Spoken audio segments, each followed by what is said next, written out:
నమస్కారం అండి. నా పేరు doctor Kiran Kumar, MS MCh neuro surgeon, consultant in KIMS hospital Bhadrachalam.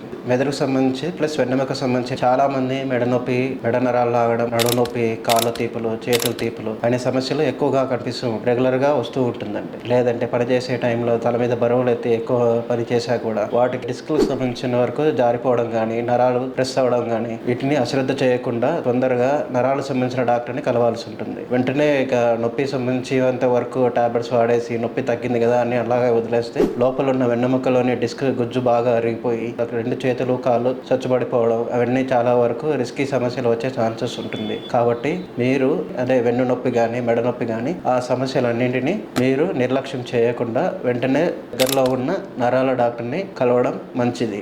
అలాగే మెదడుకు సంబంధించినంత వరకు చాలా మందికి కూర్చొని లేచిన కళ్ళు తిరగడం కానీ, లేదంటే సడన్గా మాట తడబడడం కానీ, చేతులు కాళ్ళు సడన్గా చచ్చుబడిపోవడం కానీ అవన్నీ చెప్తూ ఉంటారు సమస్యలు అనేవి. చాలా మంది చెప్పడం ఏమంటే నైట్ పడుకున్నామండి, పడుకొని తెల్లవారి చూసేసరికి మాట రావట్లేదు, చేతులు కాళ్ళు పనిచేయట్లేదు, ఇటువంటి సమస్యలన్నీ రెగ్యులర్గా చెప్తుంటారు. ఇటువంటి సమస్యలన్నీ మెదడుకు సంబంధించిన డాక్టర్, న్యూరాలజిస్ట్ కానీ న్యూరో సర్జన్ కానీ కలవాల్సి ఉంటుంది. ఎందుకంటే ఇవి మెదడు లోపల పక్షవాతం సంబంధించి ఒకటి రక్తం గడ్డగట్టినాను లేదంటే రక్తం సరఫరా నిలిచిపోయినా కూడా పక్షవాతం వచ్చే ఛాన్సెస్ ఉంటుంది. కొంతమందికి ఏమవుతుందంటే ఇది పక్షవాతంలో సమస్య అనేది మాట తడబడుతుంది. తడబడిన తర్వాత 2 నిమిషాలకు వాళ్ళు నిర్లక్ష్యం చేస్తారు. నెక్స్ట్ మరుసటి రోజుకి ఒకవైపు ఎడం వైపు కానీ కుడివైపు చేతులు కాళ్ళు సమస్య కానీ, ఫస్ట్ నడిచే టైంలోనే తూలిపోయినట్లు కానీ ఇటువంటి సమస్యలు అనేవి ఎక్కువ వస్తుందండి. వీటిని వెంటనే మనం గ్రహించాలి. వాటికి సంబంధించిన వరకు ఫస్ట్ బి అంటే బ్యాలెన్స్ అంటే మన నడక రోజుకి ఈ రోజుకి ఏమైనా మార్పు ఉందా, ఒకవేళ మార్పు ఉంటే చేతుల్లో మార్పు వచ్చిందా లేదంటే కాళ్ళలో మార్పు వచ్చిందా. అలాగే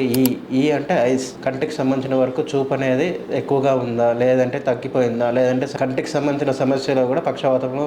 దాని తర్వాత ఎఫ్ అంటే ఫేస్, అంటే అద్దంలో చూసుకున్నప్పుడు ముఖం అనేది ఒక రకంగా మూతి వంకర పోవడం కానీ, లేదంటే కన్ను మూత పడకపోవడం కానీ ఇవన్నీ పక్షవాత సమస్యలు అండి. షర్టు వేసుకునే టైంలో బటన్ పెట్టుకోవడానికి కుదరట్లేదు. దాని తర్వాత మనకు తల దూకోవడానికి అసలు చెయ్యి రావట్లేదు. ఎస్ అనేది స్పీచ్, ఒకవేళ మాట్లాడినా కూడా మాట తక్కువగా రావడం, తక్కువ వాయిస్లో రావడం కానీ, తర్వాత సడన్గా అసలు మాట అనేది రాకుండా పోవడం కానీ, తర్వాత ఎదుటి వ్యక్తులు ఏం చెప్పినా కూడా మనకు అసలు.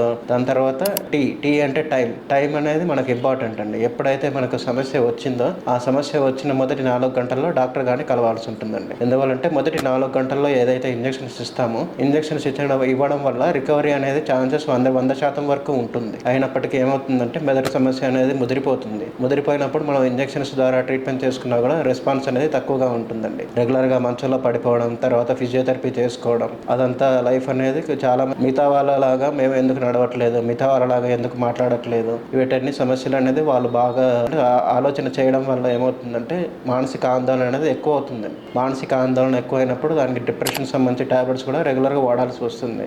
అరికట్టాలి, రాకుండా చూసుకోవాలంటే మాత్రం టైం ప్రకారం మనం అక్కడ దగ్గరలో ఉన్న నరాల డాక్టర్ని కలవాల్సి ఉంటుందండి. నమస్కారం.